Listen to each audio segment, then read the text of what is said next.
Alright, hello everyone. Here is some help for book review set A. Two problems I'm going to do. They're like the book set problems, like problem number 7, and this one is like problem number 47.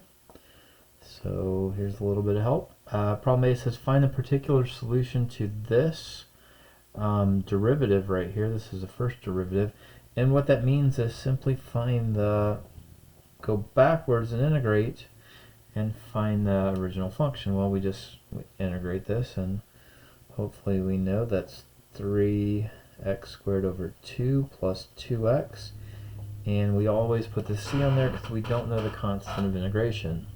And that would be good for most solutions unless it says a particular solution. And when it says particular solution, what it means is to find the c value. We have to figure out what this number is. Well, here's our clue. F of x is 4. If I input 2, I output 4. So let's put the 4 at the output, and we're going to input the 2 here. And that's 2 squared divided by 2. Another 2 and 2. The first 2 is here, and the second 2 is there. Plus c. 2 squared is 4 times 3 is 12. Divided by 2 is 6. 4c. Subtract those over there, and c is negative 6. So in this problem, the particular solution is f of x is 3x squared over 2 plus 2x minus 6. We haven't done that yet, or sometimes we just stop right here with c. Sometimes we go ahead and figure out the exact value of c, and it takes this clue. If you don't have this clue, you're not going to be able to do it, but if you're asked for this, they're going to give you the clue, which helps you to find c. Alright, and one more problem. Find the average value of this function. Well, it's the same kind of problem, right? We just take the integral over this interval, so we're going to go from 1 to 5 of this. However, we're going to divide it by 4, right? We're going to integrate this function. Let's have it all set up. We're going to integrate this function from 1 to 5, but that is a span of 4.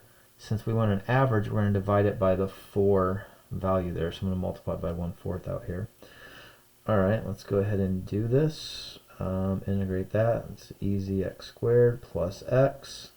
Again, we don't need to worry about the c here because we're taking a definite integral where we're going to subtract them. And if we have c minus c, they're going to cancel out, so we don't need that. Alright, let's go ahead and figure out this. That is 1/4. If I put in 5 here, I have 5 squared plus 5, that's 30.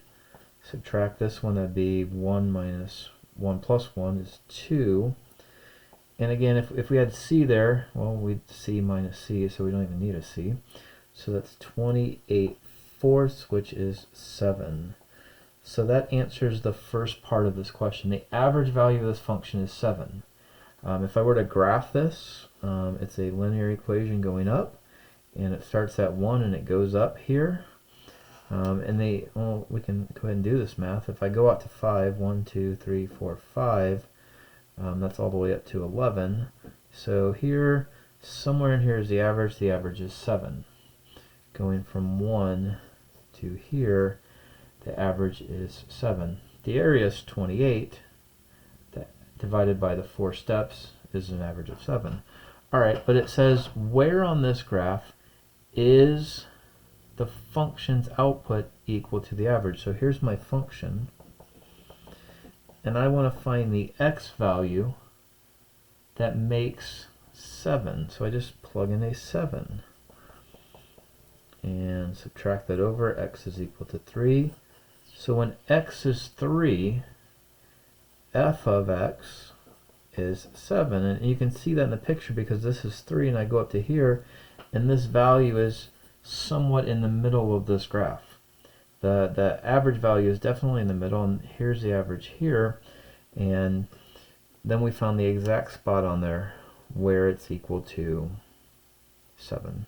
So again, both problems, the key is do the integration work and plug in what you know to find what's missing, or plug in what you know here to find that x value that produces the average, because the 7 is the average value of the function.